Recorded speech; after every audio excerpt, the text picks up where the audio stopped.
नमस्कार दोस्तों। 2025 का G7 सम्मेलन कनाडा में हुआ और यह वैश्विक नेताओं का महाकुंभ था। इस बार इसमें क्या क्या हुआ, कौन कौन से देश इसमें शामिल हुए और भारत की क्या भूमिका रही, आज की इस वीडियो में हम जानेंगे। लेकिन उससे पहले अगर आपने हमारे चैनल को सब्सक्राइब नहीं किया है तो जल्दी से जाइए और चैनल को सब्सक्राइब करिए। G7 कंट्री यानी G7 मतलब है ग्रुप ऑफ 7 कंट्री। वो 7 कंट्री जो दुनिया की लगभग आधी के आसपास की जीडीपी को कंट्रोल करते हैं, यानी जिनकी केवल 7 देशों की जीडीपी दुनिया की लगभग आधी जीडीपी है। उन 7 देशों का एक ग्रुप है, यानी जो दुनिया के 7 टॉप पैसे वाले ताकतवर देशों का एक ग्रुप है। ये आप देख सकते हो G7 जो कंट्री है उनकी ग्रुप फोटो। उसके बाद अगर हम बात करें G7 कंट्री की, इनमें कौन कौन से देश शामिल हैं, तो इसमें USA, Germany, France, Japan, Italy, United kingdom और कनाडा शामिल है। इसमें 7 कंट्री है और इनकी जो टोटल अगर मैं बात करूं तो जो टोटल इनकी जीडीपी है वो है 47.33 ट्रिलियन डॉलर की इनकी जो है जीडीपी है। 1975 में ये जो ग्रुप है G7 वो बना, हालांकि पहले G8 था। 44% ये जीडीपी है इनकी। अगर बात करूं तो पॉपुलेशन की, तो वर्ल्ड की 10% पॉपुलेशन है और ये इनका 51वां समिट था, यानी 51वां सम्मेलन था ये जो कनाडा में हुआ। ये कहां हुआ, पहले देखिए G7 पहले G8 हुआ करता था। 2014 में रशिया को इससे बाहर कर दिया गया जब रशिया ने क्रीमिया पर हमला किया था। उसके बाद अगर हम बात करें तो ये कहां हुआ है, ये कनाडा में हुआ है और कनाडा में जगह है अल्बर्टा, कनाडा के अल्बर्टा में हुआ है। वहीं अगर हम बात करें तो ये मुख्य बिंदु क्या रहे, यह G7 का 51वां शिखर सम्मेलन है जो कब से कब तक चला, जो 15 से 17 जून 2025 तक चला। कहां चला, कनानास्किस अल्बर्टा में हुआ यह सम्मेलन। कनाडा ने 7वीं बार G7 की अध्यक्षता की। वहीं बात करें G7 में शामिल देश कौन कौन से थे, Canada, America, Britain, France, Germany, Italy, Japan, European संघ गैर सदस्य के रूप में। देखिए यूरोपियन संघ जो आता है वो गैर सदस्य के रूप में आता है। वहीं अगर हम बात करें G7 दुनिया की 7 सबसे बड़ी अर्थव्यवस्थाओं का समूह है। इस बार कनाडा ने नेतृत्व किया और कनानास्किस के खूबसूरत पहाड़ों में वैश्विक मुद्दों पर चर्चा हुई। बहुत ही खूबसूरत जगह थी जहां यह हुआ, मैं आपको इसकी तस्वीरें भी दिखाऊंगा। G7 समिट 3 दिन चलेगा। 14 देशों के नेता इसमें शामिल होंगे। अब आप कहोगे सर आप तो बोले 7 देश, फिर ये 14 देश क्यों? भाई बाकी के देशों को इनविटेशन दे दिया, जैसे रशिया, अमेरिका है, अमेरिका मतलब जैसे भारत है, ब्राजील है, ऐसे बहुत सारे देशों को इनवाइट किया। जैसे होता है ना कि अपने यहाँ अगर शादी ब्याह होता है तो भैया न्योता दे देते हैं, तो ऐसे ही इनवाइट किया हुआ है यहाँ। 51वां G7 समिट कनाडा के अल्बर्टा राज्य के कैनानास्किस में रविवार से मंगलवार तक चलेगा। 2002 में यहीं G8 समिट हुआ था, यानी G8 यहां देखिए कनाडा का ये वाला शहर अल्बर्टा में कैनानास्किस ये जगह है, यहां पर ये हुआ।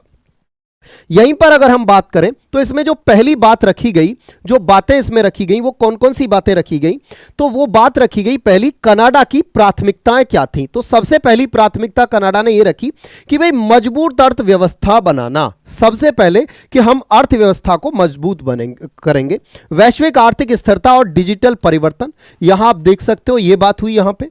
उसके अलावा यहां बात हुई किसकी, ऊर्जा सुरक्षा और डिजिटल प्रगति, यानी AI, क्वांटम तकनीक और महत्वपूर्ण खनिज आपूर्ति श्रृंखला के बारे में बात हुई। वहीं अगर तीसरी की बात करें तो शांति और सुरक्षा के मुद्दे पर भी यहां बात हुई। जो अभी रशिया और यूक्रेन कॉन्फ्लिक्ट चल रहा है उसको लेकर भी यहां वार्तालाप की गई। यूक्रेन युद्ध, मध्य पूर्व संकट और विदेशी हस्तक्षेप का मुकाबला, ये यहां बात हुई। उसके अलावा जो इंपॉर्टेंट मेजर एक और बिंदु था वो था जो आपने अक्सर देखा होगा, अमेरिका कनाडा में यहां जंगलों में आग बहुत लगती है ना, जंगलों में आग को लेकर भी यहां चर्चा हुई। जलवायु परिवर्तन को एजेंडे में शामिल किया गया, विशेष रूप से जंगल की आग से निपटने के लिए एक चार्टर यहां तैयार किया गया। उसके अलावा अगर मैं बात किसे बुलाया गया, अब हम बात करें किसे बुलाया गया, तो यहां पर देखिए कनाडा, फ्रांस, जर्मनी, यूक्रेन, ये तो भाई थे ही थे। वहीं बात करें भारत को बुलाया गया, ठीक है। उसके अलावा देखिए यहां ब्राजील को बुलाया गया, मैक्सिको को बुलाया गया, इटली, दक्षिण अमेरिका, ये सारे के सारे देश, दक्षिण कोरिया, दक्षिण अफ्रीका भी था, इन देशों को बुलाया गया। उसके अलावा अगर मैं बात करूं, यहां ध्यान से समझना, नए चेहरे कौन कौन थे, यानी जो पहली बार इस G7 में आए थे। तो पहली बार आने वालों में कनाडा के पीएम मार्क कार्नी, ये भी पहली बार थे। उसके अलावा ब्रिटेन के पीएम कीर स्टारमर, जापान के पीएम शिगेरू इशिबा और जर्मनी के चांसलर फ्रेडरिक मर्ज की पहली G7 भागीदारी थी। अमेरिका के राष्ट्रपति डोनाल्ड ट्रंप भी यहां पहुंचे थे, लेकिन क्योंकि आपको पता है इजराइल और ईरान में कन्फ्लिक्ट चल रहा है, वॉर चल रहा है, तो वो यहां से जल्दी ही निकल गए थे। 2019 के बाद पहली बार G7 में हुए शामिल, यानी पहले जो डोनाल्ड ट्रंप थे वो 2019 में भी G7 में शामिल हो चुके थे, लेकिन मध्य पूर्व संकट इजराइल ईरान के कारण जल्दी ही ये वापस चले गए थे। गैर सदस्य मेहमान, यानी जो सदस्य नहीं है, वो कौन कौन से शामिल देश हुए यहां? भारत से नरेंद्र मोदी जी शामिल हुए, ब्राजील, मैक्सिको, दक्षिण अफ्रीका, ऑस्ट्रेलिया, दक्षिण कोरिया, यूक्रेन, राष्ट्रपति व्लादिमीर जेलेंस्की भी यहां इसमें शामिल हुए और नाटो के महासचिव भी यहां शामिल हुए। और अगर मैं बात करूं, इस बार कई नए चेहरे शिरकत करते, जैसे ये मैंने आपको बता दिया है। उसके बाद देखिए ये सारे के सारे लोग थे जो यहां शामिल हुए G7 में। देखिए आप देख सकते हो पहाड़ पीछे, बहुत ही खूबसूरत जगह थी जहां पे ये G7 समिट हुआ। तो लोग ऐसे मानो G7 को G7 के लिए कम और यहाँ छुट्टियां मनाने के लिए, ऐसे समझो ज्यादा, ऐसा लग रहा था जैसे छुट्टियां मनाने के लिए आए हों। चलिए उसके बाद हम यहाँ देखें तो मोदी जी भी पहुंच लिए भैया। मोदी जी भी देखिए यहाँ बढ़िया से लैंड हुए और जाके जो यहाँ कनाडा के अध्यक्ष हैं उनसे, राष्ट्र अध्यक्ष हैं उनसे मिले। और देखिए आप यहाँ मोदी जी की ये वीडियो बहुत ज़्यादा वायरल देख सकते हो। यहाँ मोदी जी आते हैं और देखिए इनका स्वागत करते हैं, कनाडा के जो राष्ट्र अध्यक्ष हैं वो इनका स्वागत करते हैं और मोदी जी इनसे बड़े गर्मजोशी के साथ मिलते हैं। दोनों फोटो वोटो खिंचाते हैं और बढ़िया से साथ गले में हाथ मिलाते हैं। उसके बाद अगर मैं आगे की कहानी की बात करूं, अब भारत की भूमिका और विवाद पे चर्चा कर लेते हैं। अब देखिए भारत की क्या भूमिका रही और विवाद क्या रहा। देखिए पीएम नरेंद्र मोदी ने छठी बार G7 में हिस्सा लिया, जो भारत के बढ़ते वैश्विक कदम को दर्शाता है। यानी मोदी जी छठी बार G7 में हिस्सा लेने पहुंचे। भारत कनाडा संबंधों पर चर्चा हुई। 2023 में हरदीप सिंह निज्जर की हत्या, देखिए 2023 में कनाडा के अंदर एक खालिस्तानी आतंकवादी कह लो, खालिस्तानी समर्थक था जिसका नाम था हरदीप सिंह निज्जर, उसकी हत्या कर दी गई। उसके बावजूद कनाडा में जब जस्टिन ट्रूडो पीएम हुआ करते थे तो हमारे बीच थोड़ा विवाद, तनाव बढ़ गया था। लेकिन अब उस तनाव को दूर करके कार्नी ने मोदी को आमंत्रित किया, जिससे सिख समुदाय विरोध में था। अब जाहिर सी बात है भाई, जब मोदी जी निज्जर की हत्या का आरोप भारत पे लगाते हैं सिख जो है, और ऐसे में सिख समुदाय के द्वारा मोदी जी का यहां विरोध किया गया। मोदी ने द्विपक्षीय बैठक में भारत कनाडा संबंधों को बेहद महत्वपूर्ण बताया। उसके बाद अगर हम बात करें तो यहां पर भारत के पीएम मोदी G7 के स्टार रहे। उन्होंने ट्रंप से बात की और कनाडा के साथ रिश्तों को मजबूत करने की कोशिश की, लेकिन मोदी के आमंत्रण पर कनाडा के सिख समुदाय ने विरोध भी जताया।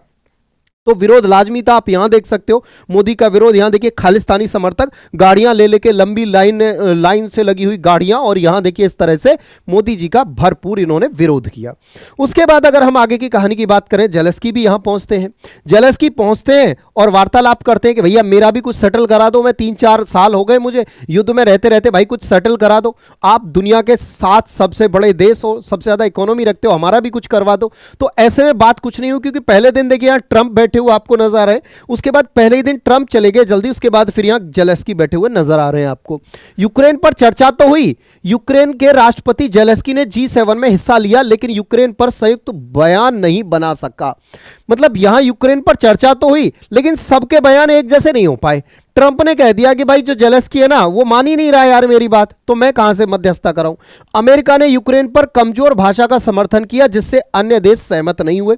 यूक्रेन युद्ध भी G7 में चर्चा में रहा, लेकिन अमेरिका के रुख के कारण कोई बड़ा बयान नहीं निकल कर आया। मतलब इनका कोई भी, किसी ने भी इनकी धीर नहीं बंधाई, किसकी? जेलेंस्की की। तो ये कुल मिला के बात यह है, ये मामला रफा दफा हुआ।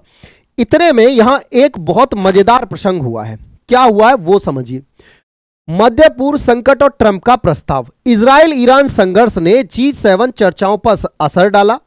ट्रंप ने मध्य पूर्व में बयान पर हस्ताक्षर किए, लेकिन जल्दी वॉशिंगटन लौट गए। यानी ट्रंप जल्दी आए और जल्दी वहां से निकल गए, क्योंकि युद्ध के चलते। अब यहां देखो एक चीज, G7 ने ईरान को क्षेत्रीय अस्थिरता का स्रोत बताया और परमाणु हथियारों पर रोक की मांग की।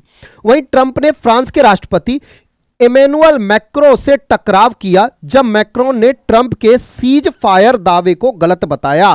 देखिए, जो ट्रंप कह रहे हैं ना कि भाई भारत और पाकिस्तान के बीच सीज फायर मैंने करवाया, दुनिया में ढिंडोरा पीटते हुए डोल रहे हैं, वहां मैक्रोन क्या कह रहे हैं, जो कि फ्रांस के राष्ट्रपति है, वो कह रहे हैं कि भाई ये जो सीज फायर जो पूरी दुनिया में ढिंडोरा पीट रहे हो ना यार ट्रंप, वो क्या है, गलत है, वो झूठ बोल रहे हो, तुमने सीज फायर नहीं कराया। ऐसा कौन बोल रहे हैं? ऐसा इमैनुअल मैक्रोन बोल रहे हैं, जो कि फ्रांस के राष्ट्रपति हैं। इसको लेकर दोनों के बीच बात जो है खूब नोकझोंक बढ़िया वाली हुई। मध्य पूर्व में इजराइल ईरान तनाव G7 पर छाया रहा। ट्रंप ने बयान पर साइन किया लेकिन जल्दी चले गए। फ्रांस के मैक्रोन ने के साथ उनकी तीखी नोकझोंक सुर्खियों में रही। यहां आप देख सकते हो दोनों के बीच बढ़िया से नोकझोंक हुई कि यार तुम झूठ बोलने लगे हो। कब से बोलने लगे भाई? चलिए अब आगे बढ़ते हैं फटाफट से। आगे की कहानी की बात करें, सुरक्षा को लेकर बात करें, क्योंकि यहां आशंका ऐसी जताई जा रही थी कि मोदी जी के ऊपर हमला हो सकता है। बहुत सारी सोशल मीडिया पर यह न्यूज चल रही थी।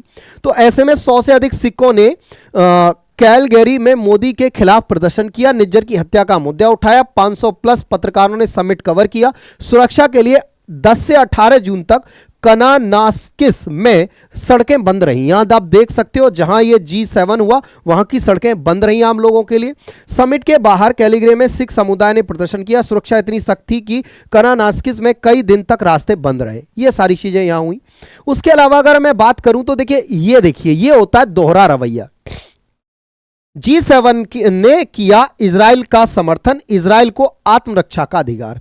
G7 ने जो इजराइल ईरान पर हमला किया ना उसे सही ठहराया और बोला है कि इजराइल को आत्मरक्षा का अधिकार है और इजराइल बढ़िया से हमला कर सकता है। कुल मिलाकर G7 ने जहां जेलेस्की की समस्या को सुना तक नहीं, उसे नजरअंदाज किया, वहीं सारे के सारे G7 कंट्री इजराइल के समर्थन में आ गए। तो एक बात तो निश्चित है कि इजराइल के समर्थन में तो ईरान का पलड़ा इस युद्ध में काफी हल्का नजर आ रहा है। वहीं अगर हम बात करें भारत की, तो अब से पहले भारत के ऐसा पहली बार नहीं कि मोदी जी जो है G समिट में जो है गए हैं, नहीं, उनसे पहले सबसे पहले 2003 में ब्रिटेन में अटल बिहारी वाजपेयी जी G7 में पहुंचे थे। मनमोहन सिंह 5 बार G7 में रहे हैं, जिनमें 2005, 6, 7, 8, 9 और सबसे ज्यादा बार मोदी जी G7 सम्मेलन का हिस्सा रहे हैं। कितनी बार? 6 बार अब तक मोदी जी G7 का हिस्सा रहे हैं। बाकी आपकी इस विषय पर क्या राय है जरूर बताइएगा। तो दोस्तों G7 2025 में व्यापार, सुरक्षा और वैश्विक संकटों पर गहरी चर्चा हुई। भारत ने भी अपनी मजबूत मौजूदगी दर्ज की। आपको क्या लगता है G7 दुनिया को क्या मिलेगा? G7 से दुनिया को क्या मिलेगा और क्या भारत को G7 का सदस्य होना चाहिए? कमेंट बॉक्स में अपनी राय जरूर कमेंट करके बताएं और अगर आपने अब तक हमारे चैनल को सब्सक्राइब नहीं किया है तो जल्दी से जाएं और चैनल को सब्सक्राइब करें। आज की वीडियो में इतना ही, मिलेंगे आपसे हम अगली वीडियो में। तब तक के लिए आप सभी को नमस्कार, जय हिंद, जय भारत साथियों।